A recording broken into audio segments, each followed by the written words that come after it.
Bonjour à toutes et à tous, bienvenue dans cette vidéo dans laquelle je vais essayer de t'éclairer la notion de vecteur. C'est un outil très important en maths qui permet de résoudre entre autres un certain nombre de problèmes géométriques, mais qu'on retrouve également dans plusieurs autres matières telles que la physique, la chimie, la mécanique et ainsi de suite.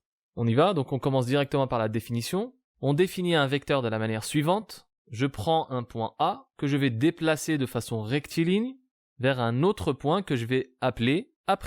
J'obtiens donc la translation du point A vers le point A', ce qui définit le vecteur AA'.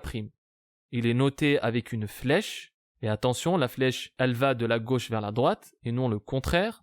On remarque qu'il y a trois éléments qui caractérisent un vecteur. Un vecteur est caractérisé par une direction, ici c'est la direction de la droite AA'. Il est caractérisé également par un sens, je me déplace de A vers A', et il est également caractérisé par une longueur, ici c'est la longueur AA', qu'on appelle également la norme du vecteur. Le point A est appelé origine du vecteur, et le point A' c'est l'extrémité du vecteur, et on dit que A' est l'image du point A par la translation du vecteur AA'.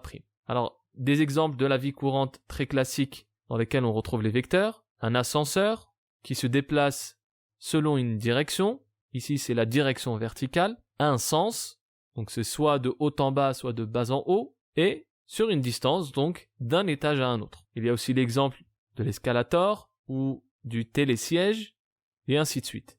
Mais après avoir défini donc cette notion de vecteur, on voit que nous avons une infinité d'autres vecteurs qui ont exactement les mêmes caractéristiques, comme vous le voyez. Le vecteur AA', le vecteur BB', le vecteur CC', et ainsi de suite.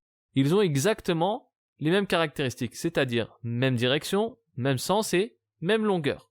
Quand on a plusieurs vecteurs égaux, on peut aussi leur donner le nom d'un représentant, noté avec une lettre minuscule, par exemple le petit u, avec une flèche, et dans ce cas, l'origine et l'extrémité ne sont pas cités. On passe à une propriété importante, qui nous dit la chose suivante, vecteur AB égale au vecteur CD, si et seulement si, c'est-à-dire que c'est équivalent au fait que le quadrilatère ABDC, attention on permute bien ici, ABDC est un parallélogramme. Alors ce parallélogramme il peut être éventuellement aplati, et voici donc les deux cas en schéma, l'un est aplati, l'autre non. Pour terminer cette vidéo, je vais parler donc de deux vecteurs particuliers. Le premier c'est ce qu'on appelle le vecteur nul, c'est lorsque l'on part du point A et qu'on ne se déplace pas, c'est-à-dire qu'on reste au point A, ou bien lorsqu'on part du point A et que, à la suite d'une succession de translations, on revient au point A. Donc au final, je reviens à la case départ, c'est également le vecteur nul. Le deuxième cas particulier de vecteur, c'est ce qu'on appelle le vecteur opposé. Alors comme pour les nombres, l'opposé de 10 c'est moins 10, eh bien pour les vecteurs, l'opposé d'un vecteur U, ça sera moins U. Qu'est-ce qu'ils ont en commun ? U et son opposé, ils auront en commun deux caractéristiques, la même direction et la même norme, c'est-à-dire la même longueur. Mais par contre, le sens, lui, il sera opposé comme son nom l'indique.